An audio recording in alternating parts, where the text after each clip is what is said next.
Vamos a empezar a ver lo que es el spin del electrón. ¿Sí? Entonces empecemos hablando un poco por medio de una introducción. Bueno, básicamente, pues lo que hemos visto hasta ahora no termina de explicar todos los fenómenos que se encuentran en la naturaleza. ¿Sí? Por ejemplo, en el aspecto de energía, hay algunos elementos que pues no van acorde con lo que ya calculamos. Solamente con la descripción del momento angular de la partícula no se puede describir toda la física. Un ejemplo, lo que nosotros vimos en el efecto Zeeman es que, por ejemplo, el nivel L, ¿sí? Cuando estaba en presencia de un campo magnético, pues este se desdoblaba en 2L más 1 estados, que es el número de estados degenerados cuando no hay campo magnético, ¿sí? Entonces 2L más 1 pues es el número de estados, ¿sí? Degenerados cuando L es igual a algún número, pero cuando no hay presencia de campo magnético. Entonces, ¿se acuerdan que esto equivalía al número total de el número cuántico magnético que existía? ¿Sí? Que era m. M podía valer menos L más 1 y así sucesivamente. Bueno, esos son todos los estados posibles. Entonces, en el efecto Zeeman lo que nosotros teníamos, por ejemplo, era que cuando m valía, por ejemplo, menos L, pues estaba en un nivel. Cuando estaba en m igual a menos L más 1, estaba en otro nivel, sí, debido al campo magnético. Esto es en presencia de campo magnético. Y así sucesivamente. Se desdoblaban los niveles de energía. Bueno, entonces lo que pasa es que esto funciona muy bien cuando el número de electrones, ¿sí?, de algún átomo es un número par. ¿Sí?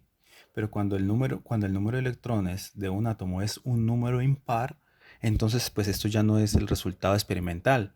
Por ejemplo, cuando el número de electrones en un átomo es impar, entonces en el efecto Zeeman lo que va a aparecer ya no van a ser 2L más 1 estados desdoblados, sino que va a ser un número par. Aparece un número par de estados desdoblados, ¿sí? Y ustedes fíjense que este numerito de acá siempre va a ser impar. Para cualquier L, esto siempre va a ser impar. Eh, por ejemplo, porque L es entero, ¿sí? Si L es, yo qué sé, 3 por 2 6 más 1 7, te da un número impar. Entonces esta fórmula siempre te da un número impar. Pero los experimentos, cuando los átomos tienen un número impar de electrones, entonces no aparece que haya un desdoblamiento de este número de orbitales, sino que un número par. ¿Sí? Un número par.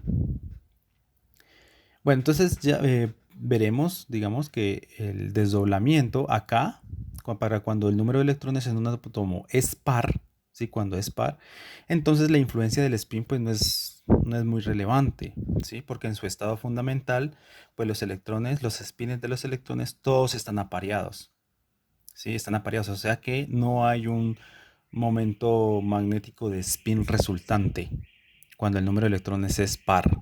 ¿Sí? En caso cuando es impar, entonces va a haber siempre un electroncito que va a estar desapareado. O sea que ahí el número cuántico de spin o el momento angular orbital de spin, pues entonces sí va a ser relevante. Entonces va a participar en el desdoblamiento de los niveles de energía. Entonces esos eran cosas que no lo podían explicar. Por ejemplo, la teoría que lo hemos visto hasta ahora. El átomo de hidrógeno tiene un solo electrón, o sea que es impar. Por lo tanto, el número de estados desdoblados pues no va a ser impar como lo predijimos anteriormente, sino que va a ser par. ¿Listo? Entonces, pues debido a que habían incoherencias en, en los cálculos teóricos, pues Pauli introdujo su teoría, ¿sí? Su teoría que podía explicar un poquito por qué los sistemas se describían de tal forma, ¿sí? Entonces él necesariamente tuvo que meter la cantidad de spin para poder describir las propiedades de estos ciertos materiales. Sí, claro, él tuvo antecesores, ¿sí? Antecesores que ya habían propuesto algo del spin, sino que él completó mucho la teoría, ¿sí? Por ejemplo, eh, el campo, ustedes saben que el momento magnético orbital, nosotros lo deducimos en videos anteriores, era igual al magnetón de Bohr sobre h barra por el momento angular, ¿sí? Orbital, por el momento angular orbital, donde este era el magnetón de Bohr y era Q por h barra sobre 2 la masa del electrón, 2 veces la masa del electrón. Entonces esto lo habíamos deducido, entonces la gente se dio cuenta que de alguna u otra forma la materia tenía o el electrón tenía un momento angular parecido a este, pero que era intrínseco, no se podía explicar, ¿sí?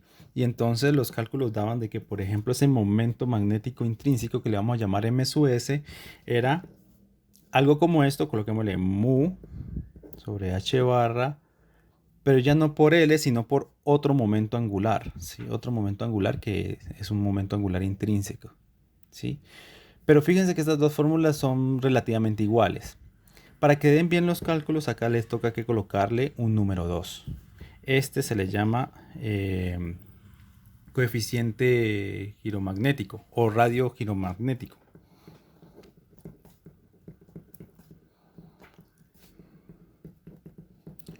¿Sí? Y hay que colocarlo para que den los experimentos. Entonces todo esto fue antes de la teoría de Dirac. ¿Sí? Antes de la teoría de Dirac, pues la gente pues decía que tocaba que colocar esto. La materia se comportaba como si tuviera un momento angular intrínseco o un momento magnético intrínseco dado por esta fórmula, ¿sí? Este numerito no es exactamente 2 para el electrón, se desvía un poquito de 2, ¿sí?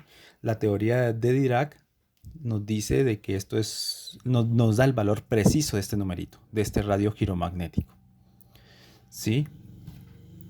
Eh, entonces, con eso, pues, con la ayuda de esto, digamos, Pauli introdujo su teoría, ¿sí? Entonces vamos a ver un poquito los postulados de la teoría de Pauli. ¿Listo? Entonces lo primero que todo es considerar el operador de spin como momento angular, ¿sí? Considerar S, ¿sí? Que es el operador de spin. Entonces coloquémoslo aquí entre paréntesis, operador de spin.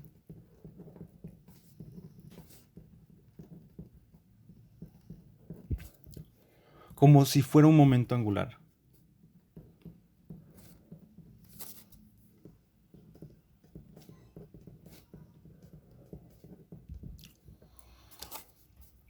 Como si fuera un momento angular.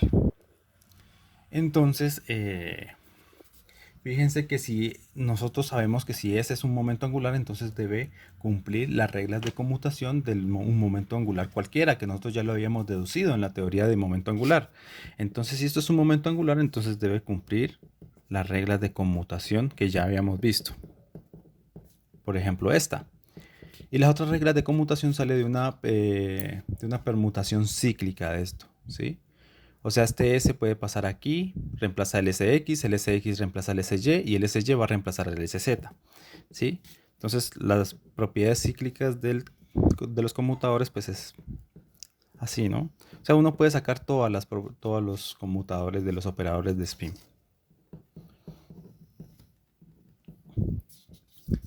Y así sucesivamente.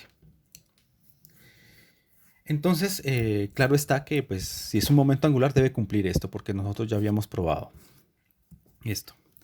Entonces, otra cosa de lo que postulaba Pauli es que el operador S, ¿sí? Tenía autoestados, ¿sí? Autovectores, ¿sí? Y entonces, como ya lo habíamos visto antes, entonces nosotros podemos generar todo el conjunto de operadores conmutables que me generen un espacio de Hilbert, ¿sí? Entonces nosotros habíamos visto que, por ejemplo, el operador S ¿sí? Ese cuadrado en especial y ese z, ¿sí? Las autofunciones generan todo el espacio del spin, ¿sí? Las autofunciones de estos te generan todo ese espacio, o sea que con las autofunciones de esta puedes escribir cualquier vector que pertenezca al espacio de spin, ¿sí? Con estos dos. Y bueno, es un conjunto completo de observables conmutables, precisamente este conmuta con este, ¿sí? En particular, si no está elevado al cuadrado, pues también conmuta. Todas las componentes de ese conmutan, ¿sí? Con ese. Obviamente entre ellas no conmutan. Entonces, con estos dos operadores es más que suficiente para describir todas las autofunciones que me generen todos los posibles estados del spin, ¿sí? Y obviamente, eso, como ya hemos visto antes, pues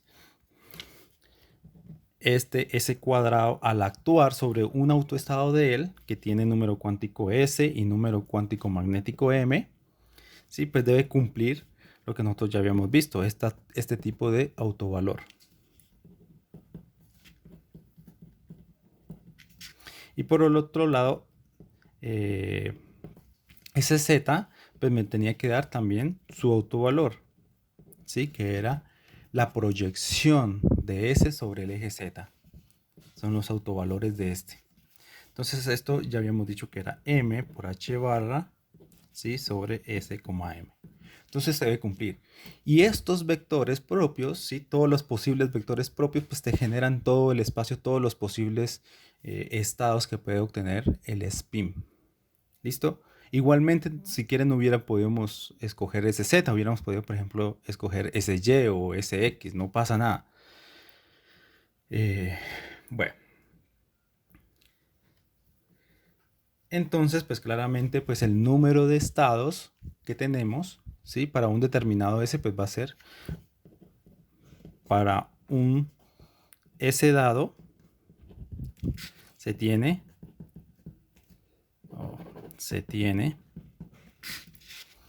2S más 1 estados, ¿sí? Por todo, porque acuérdense que este M varía desde menos S hasta S.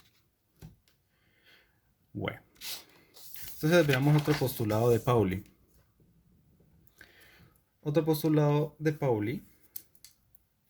Ahora vamos a ver cuál es el espacio, el estado espacio de una partícula. Ahora ya vamos a hablar de una partícula. Entonces ustedes saben que una partícula tiene coordenadas, tiene posición. Pero además de la posición, pues también está caracterizado por el spin, pues que no tiene una descripción 100% clásica, ¿sí? Entonces, como el spin es un grado más de libertad de la partícula, pues entonces lo vamos a tener que meter en el espacio-estado que describe una partícula. Entonces, el espacio-estado,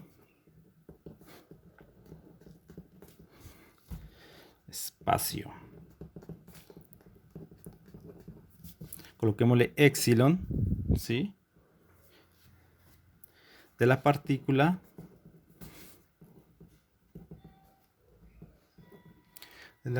es un producto tensorial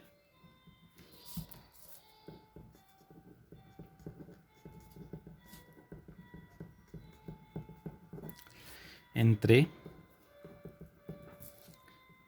el espacio, ¿cómo le llamamos eso? Espacio, no sé, espacio de la posición. Bueno, ahí, aquí separado, ¿no? Bueno, de la posición epsilon sub r, ¿sí?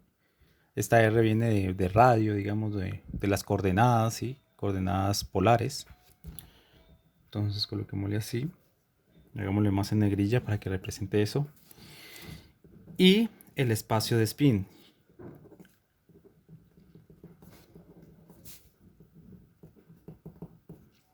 O sea, yo puedo generar una base, ¿sí? Una base de autoestados donde yo pueda describir todos los posibles comportamientos de mi partícula que están en una cierta posición y que tienen un cierto determinado estado de spin. Entonces esto va siendo un producto tensorial entre el espacio de la posición, digamos, y el espacio del spin. Acá me faltó del spin. Borremos aquí. Epsilon sub s. ¿Sí? Del spin. Entonces es un producto tensorial. O sea, en otras palabras, todo lo que actúe en el spin no va a afectar a la parte de la posición. Eso es lo que quiere decir este producto tensorial. ¿Sí? O sea, si se dan cuenta que se pueden factorizar los dos. Se factorizan. Este acá a la izquierda y este acá a la derecha. Y cualquier operación que yo haga sobre el spin, pues solamente va a afectar al espacio del spin. Y toda operación que yo haga sobre las coordenadas o espaciales, pues va a afectar solamente a esta coordenada. Entonces, es simplemente una base que estamos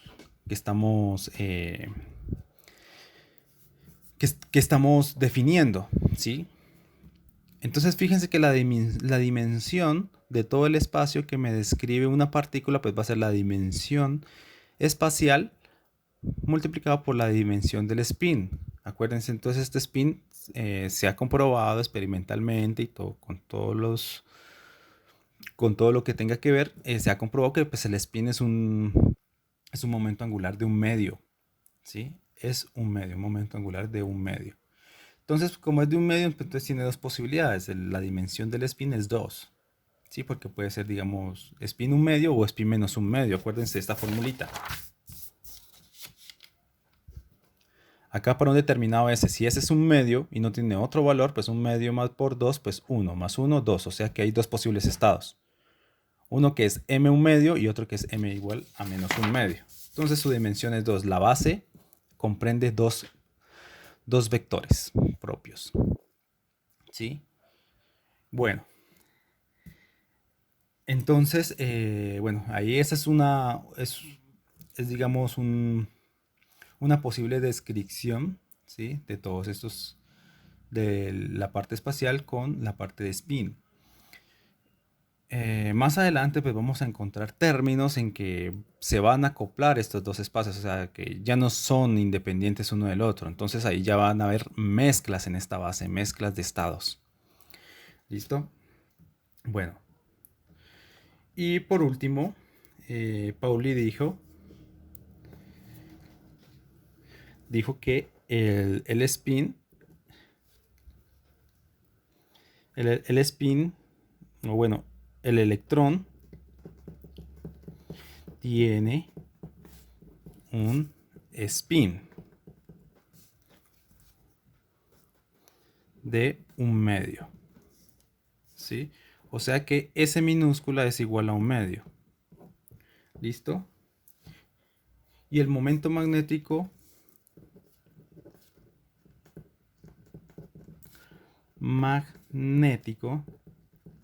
viene dado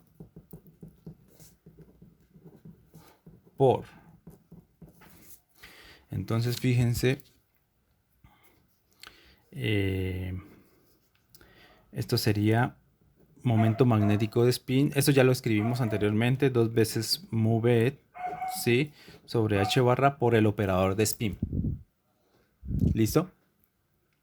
Entonces, el momento magnético intrínseco, ¿sí? Este es un momento magnético intrínseco, especifiquemos acá, intrínseco, ¿sí? Porque es que eso no tiene un equivalente clásico esto. Está dado por esto, ¿sí? Ojo, este 2, momento giromagnético. Esto no lo hizo Pauli, esto ya lo habían postulado otra gente, pero él dijo, bueno, se tiene que comportar así porque si no, no hay de otra, ¿sí? Bueno, ahora ustedes seguramente han escuchado, por ejemplo, o bueno, la gente decía, bueno, yo puedo hacer una descripción del spin si yo no considero el electrón como una carga puntual. Ustedes saben cuando uno representa un cuerpo por algo puntual. Como su nombre lo dice, lo voy a considerar como un punto. O sea que no tiene dimensiones espaciales, es cero dimensional. ¿Sí? Por ejemplo, a veces el planeta, el movimiento de los planetas o lo que nosotros veíamos en mecánica clásica, ¿sí? Mecánica newtoniana, pues muchos elementos al hacer la sumatoria de fuerzas, pues consideramos la partícula o el carro o el objeto que estemos estudiando como un punto en su centro de masa.